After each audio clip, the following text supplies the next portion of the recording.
Guten Tag, this is Frau Brian, the German teacher at Nolan. Hello, this is Frau Burau from Bishop Lynch. And we are still talking to you about Germany 2018. So just a reminder, we'll be in Munich for the first half of our trip, and then we will take a bus north to Berlin, where we will spend the second half of our trip. So on day 6, we'll be moving to Berlin. Day 7, we'll be looking at German politics, which is perfect because Berlin is the capital of Germany. There we go. On day 8, we'll be looking at German art and artists. Day 9, youth culture. And on day 10, we will be departing. And that's the plan. Mm-hmm. So Berlin. We talked about Munich as the capital of Bavaria. Well, Berlin is the capital of Germany. So it's got that going for it. And it is the largest city in Germany, where Munich is the 3rd largest. So, for Berlin, we're going to walk you through some of the places that we're going to see, and then we're going to talk a little bit about the culture of Berlin. Can't even really say North Germany. Berlin, specifically. Yeah. So, multicultural. So, just looking at where it is in location, here it is in the former East Germany, or the DDR, and also just to kind of give you a fresh refresher of the size of Germany. Here it is superimposed on the United States, but that also gives you an idea of how far Berlin is from Munich. Mm-hmm. So it is in the former Eastern Bloc, and Berlin, if you recall from history, was divided into 2 separate Berlins, East Berlin and West Berlin. And it had the Berlin Wall, which surrounded West Berlin. So here's a picture of Berlin. Even just looking at this, if you kind of compare this to the view of Munich that we had earlier, you can see that Berlin is just much more cosmopolitan. Mm-hmm. It's a capital. It has more skyscrapers. It's not like Dallas by any stretch. But there's much more of that here in Munich than there is in Berlin. It's the multiculti. Yeah. I suppose. A lot of times when we think about Germany, our kind of stereotypical view of it is very much Bavaria. It's very not southern. Northern Germany. It's very southern. So Munich is really appealing to a lot of people because they're like, oh, it's so traditional. Whereas Berlin is a lot bigger and louder and more intimidating. So it's kind of nice that we're going to Munich first and then Berlin because you'll be a lot more comfortable by then. And you'll see a bit of it being more modern because some of it was rebuilt after World War II, and then you'll also get a chance to see how different East and West, the former East and West Berlin were, just because of, the Western growth versus the Eastern Bloc, which was kind of frozen in time a bit. Mm-hmm. Berlin is also really multicultural. About 30% of people in Berlin have an origin outside of Germany.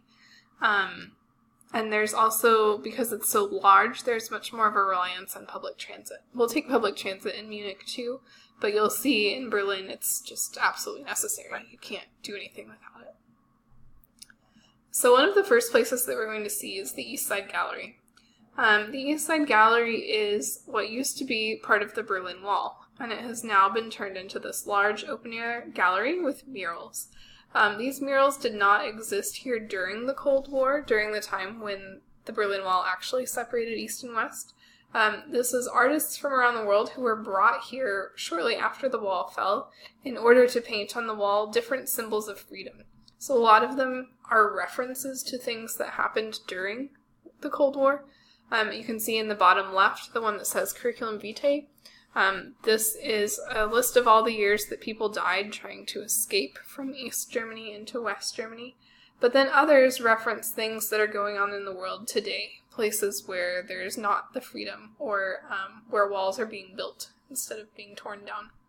And this is the largest current standing section of the wall, yeah. And our hotel will be very near to it. Yeah. So it's nice. You can just walk along it. There's really not a lot of traffic in that area, and it's right by the river. Another thing that we're going to see is the Holocaust Memorial, the memorial to the murdered Jews of Europe. So there were a lot of different groups that were targeted by the Nazis, not just the Jews. And so in Berlin, there are memorials to most of those different groups. In different regions. Yeah, in different areas. This is the largest because the Jews were the largest group that was persecuted. And it consists of these series of concrete slabs in a grid pattern.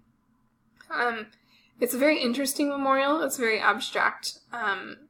it can be somber. Sometimes people don't treat it with the somberness that we should, which we will treat it with, but you may find people who are maybe not doing that.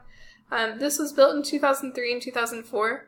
It's kind of controversial in Berlin, like most modern art and architecture, I find, just because it doesn't, it's not like these slabs. They are meant to be kind of reminiscent of gravestones, but it's not like they're inscribed with the names of everybody who died.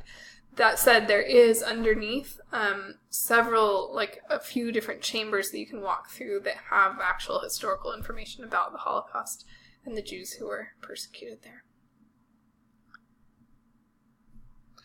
The Fernsehturm, the television tower. A couple things that are of interest here. One, this is in the former East Berlin region.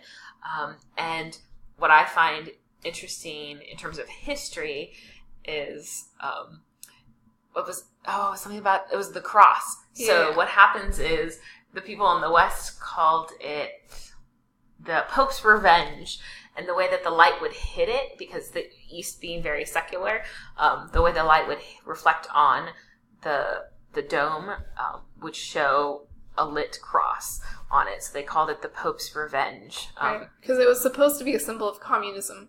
So it was kind of funny that there's had this cross on it. So we'll have to be on the lookout for that when the sun hits it just the right way. It now has a great 360 panoramic view of the city. So you'll get a chance to see what Berlin looks like from above. And this is the Reichstag, or Reichstagsgebäude, the parliament building in Germany. In our history video, we showed you what the Reichstag looked like right after World War II. It has clearly been rebuilt. It's now the second most visited attraction in Germany, and you can actually go up and walk into that glass dome. It's right above where all the politicians sit, and you can look down on them in a non-creepy way. The idea is that there's transparency, right between the politicians and the people that they're symbolizing. Yeah, it's all about symbolism. So I'm not sure if we'll be able to go inside or not. I have been myself inside once. It was raining that day, so we couldn't see out very far, but it was pretty cool. And right by that is the Brandenburger Tor, the Brandenburg Gate. This is one of the best known landmarks of Germany. It was built by a Prussian king, the Prussians. Yes, Berlin was part of the Prussian area. This has been a symbol of Germany and of Berlin for a long time. The Nazis used it as a symbol, but it really doesn't have Nazi connotations today. This was in the former East Berlin when Berlin was divided, and the wall went right in front of it. So it was on the eastern side. The eastern soldiers could go up to it, but it was really kind of this eerie no man's land. Right. Citizens could not. Yeah. All right. So food. In Bavaria, we usually eat things like pretzels and Weisswurst, white sausage. In Berlin, you eat kebabs and currywurst. So currywurst is a particular kind of sausage. It's usually cut up into slices and then seasoned with curry ketchup, which is either like ketchup or tomato paste and curry powder. Sometimes it's all mixed together, or just the curry powder is sprinkled on top. And it's not terribly spicy. So No, I don't like spicy food, and I like it. So this is kind of like street food. I mean, there are vendors who are just standing on the street corner selling currywurst. Often it's with hummus with french fries. So you should definitely try some currywurst while you're there. And note that you can get mayo on your french fries. I don't, but one can. Another thing we want to talk about is the Ampelmann. Yes, so the Ampelmann were the pedestrian guides. So the go, green means go, red means stop. That were the traffic lights for pedestrians in the former East Berlin. Well, Ampelmann by itself just means the little traffic man. Yeah. But the one we're specifically talking about, and if you say Ampelmann in Germany, everybody understands that you're usually referring to the one from East Berlin. Right, this one. And so while the West had more traditional... Just like plain, boring man walking. These were very distinct. You can see the Ampelmann has his little hat on. And what was interesting is as the country reunified, they were starting to take them down in the East. And people started getting mad because it was such a symbol of what East Berlin was, and everyone thought they were so cute that they actually started putting them back up. And it's so popular that they now have stores where you can buy anything and everything Ampelmann. So we talked in the history video a little bit about how when Germany reunified, the West just dominated in everything in terms of government, in terms of money and culture. And so they pretty much just added East Germany to West Germany instead of looking and seeing, well, what good things are there in East Germany that we should keep that may be better than what's in West Germany, and how could we kind of get to this middle ground? They didn't really do that. They just said, everything we have in the West, we're going to put on the East, and that'll be the end of it. And so, yeah, people in East Germany were really upset because they're like, seriously? Our traffic light, man? Like, why do you need to change that? Why is this necessary? It was something that was kind of nice and cute about East Germany, and there weren't that many nice and cute things coming out of East Germany. So yeah, they had like this grounds up campaign to save the Ampelmann. When I first went to Berlin, I was really excited because they went back. They had taken all the East German Ampelmann and changed them into West German, and then they changed them back. So I was really excited because I was like, every time I look at a streetlight, I'll be able to tell if I'm in the former East or the former West, and that's not the case. No. He's so popular that they replaced a lot of the Western ones with the Eastern one too. So that's that. But you can go, there's like 5, I think, Ampelmann shops. We'll definitely go to them. My first time to Berlin, I wasn't even trying, and I somehow managed up in all of them. And you can buy all of your Ampelmann gear. Anything. Even cookie cutters. I have the cookie cutters. They're nice. Stamps. Macaroni noodles in the shape of Ampelmann. Pasta. Hoodies. Yep, everything.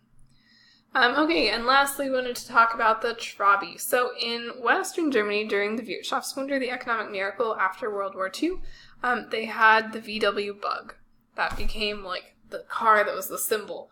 In East Germany, you have the Trabi, which is short for Trabant.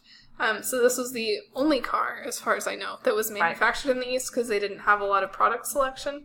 And these cars were very well known for being very dull looking, for being cramped and uncomfortable, and breaking down often, and just generally being somewhat ridiculous, and not being able to go very fast, and all these sorts of problems. But everybody wanted one, because then you could have a car, and you had to wait between 11 and 18 years Yeah. to get your car. What you would do is you would have in your family, you might have the mom put in, and then a couple years later, the dad put in, and then the grandparents put in. So hopefully within your extended family, someone would get a car at some point, but the waiting list was crazy. And the idea was that you would repair it yourself most of the time. Like, it was a simple enough car that most people could do most of the work on it that they needed to. So then when East and West, or when the wall came down and East and West Germany reunited, then all of a sudden you had these bugs and the Trabis on the road together, which created some, maybe not exactly hilarious situations at the time, but used in comedy a lot, where you had these Trabis who were like just kind of puttering around, and the West German cars that were just being by. And it kind of became a symbol of life in the East versus life in the West, and this Western need to be always moving and always competing and always like getting bigger and better, whereas in the East it was just a little bit more like relaxed and spending time with family and just not quite as materialistic as in the West. So yeah, I love how if you look at the picture above too, I mean, because you only had a few different car colors to choose from, that all the leftover Trabis have been left behind or have gotten a fresh little facelift of crazy in colors. Berlin, there's this place called Trabi Safari where you can rent a Trabi and drive around. They're always crazy colors. Yeah. They were not those crazy during the East German time. So yeah, those are Trabi. So you'll see references to them. You might see a couple on the road. And if you go to the Trabi Safari area, which I have gone to their store, and I bought a little model Trabi for myself and a little bug so I could have them both. So yeah. So as you've been able to see, Munich and Berlin are very different places, but they both have a lot of really interesting history and culture, and we're really excited for you guys to experience these places that we have been and really love. And we just can't wait for you. We're so excited. Yay! So thanks for listening. We really like to talk about this stuff. Yes, we do. We'll talk more on the trip. Yep. All right, we'll see you in a few weeks. Bye. Cheers.